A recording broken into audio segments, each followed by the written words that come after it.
O começo deste século fez surgir um estranho culto à morte.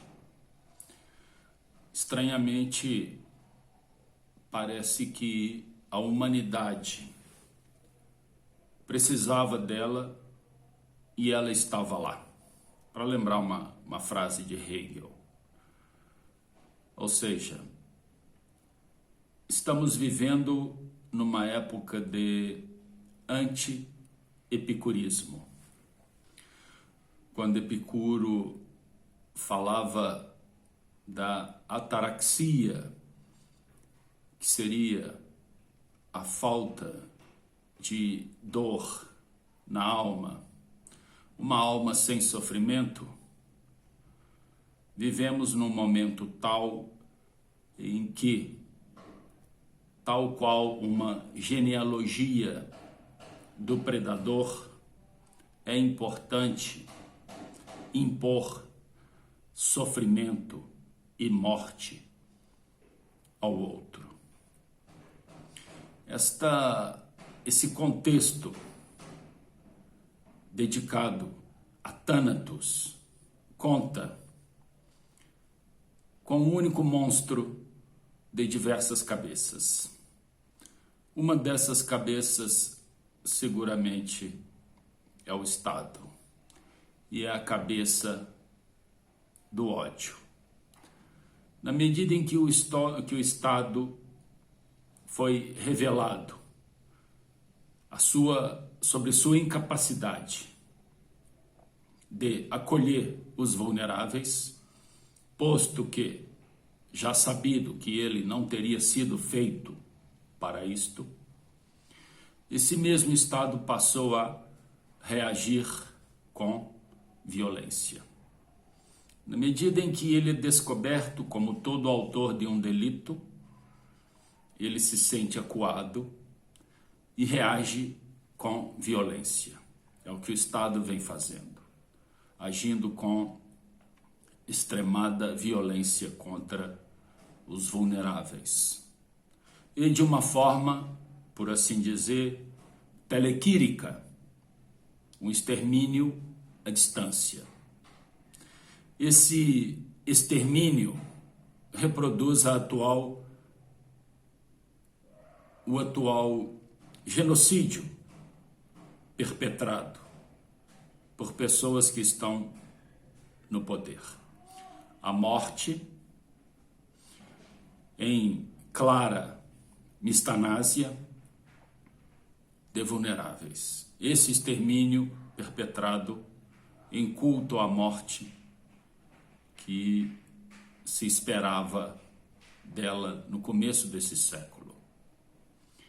E é um culto que tende a prosseguir. Na medida em que o Estado, agora acuado, nu, desprovido das garantias prometidas, tende a ser cada vez mais violento. O seu vestido invisível, a roupa invisível do Estado, chama-se Constituição. É um documento inservível. Não vai servir para socorrer os vulneráveis.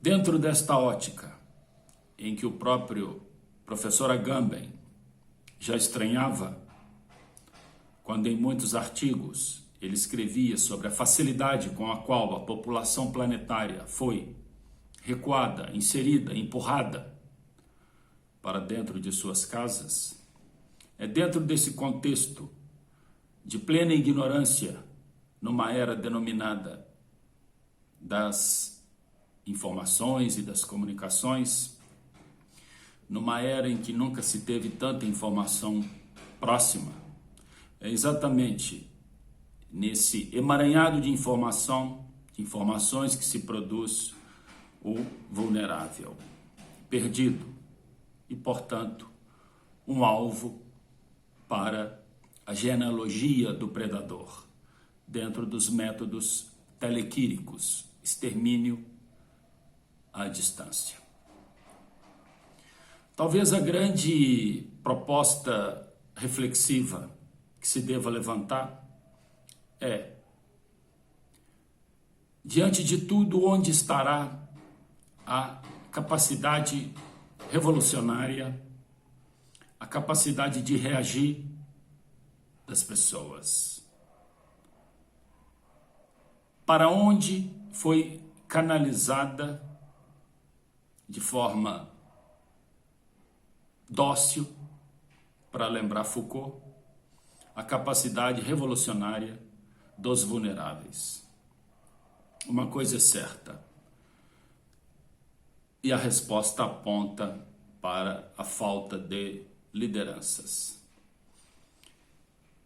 Não existem lideranças revolucionárias capazes de invocar para si a responsabilidade do movimento renovador em face da estrutura genocida que avança contra os vulneráveis. Diante desse quadro, a questão parece desalentadora. Parece um triste sinal cinzento no horizonte, mas que não pode servir de ponto de chegada. Não estamos lá ainda.